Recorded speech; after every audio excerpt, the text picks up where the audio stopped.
नवजात शिशु का खूंखार प्रेत। मेरा नाम भारत चावड़ा है। मैं जनकपुरी का रहने वाला हूँ। मेरे पिता सुपारी और पान मसाला के रिटेल व्यापारी हैं। पढ़ाई पूरी करने के बाद अच्छी नौकरी नहीं मिली तो मैंने दुकान पर बैठना शुरू कर दिया। वैसे तो मुझे मुंबई जाकर अपना कारोबार शुरू करने का मन था, लेकिन बाबूजी ने जबरन मेरी शादी करा दी। अब जिम्मेदारी आ गई तो पैर भी दुकान में ही जम गए। शादी के 3 महीने बाद कविता, मेरी पत्नी, पेट से हो गए।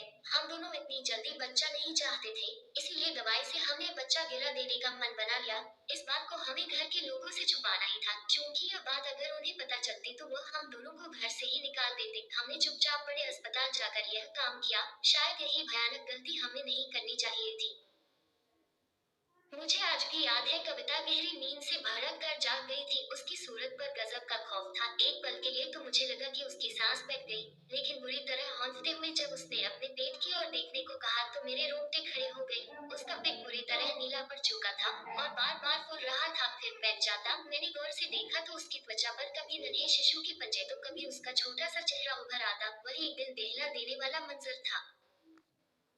हमें समझ नहीं आ रहा था कि गर्भ गिराने के बाद ये कैसी विचित्र घटनाएं हो रही थी। धीरे धीरे बात हद से ज्यादा बढ़ने लगी। अब वह डरावना सिलसिला हर दूसरे दिन होने लगा। कविता की तबीयत दिन पर दिन खराब होती चली गई। उसका वजन भी बेहद गिरने लगा।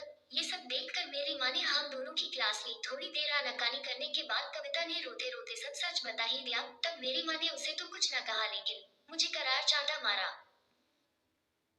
माँ ने उसी वक्त हमारे गुरुदेव को फोन किया। उन्होंने घर पर आकर साफ साफ बताया कि भ्रूण हत्या का घोर पाप चढ़ा है।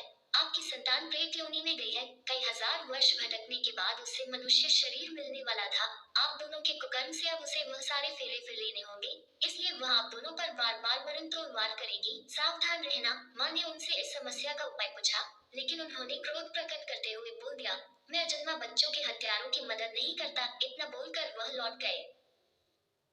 इस वाकये के करीब एक हफ्ते बाद मेरी कविता बाथरूम में लहूलुहान पड़ी हुई मिली। मैंने उसे तुरंत अस्पताल में भर्ती कराया।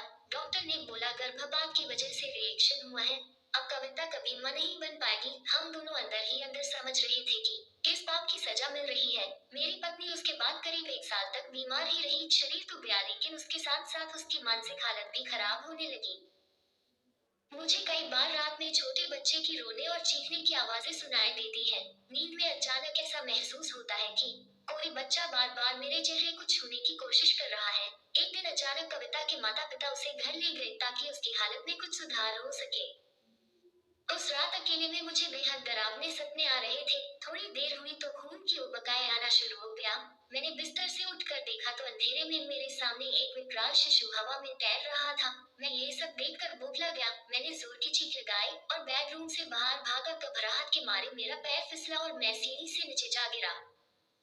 अगले दिन मुझे होश आया तब डॉक्टर ने सॉरी बोलकर ये बताया कि आपके पेट के निचले हिस्से में गहरी चोट लग गई है।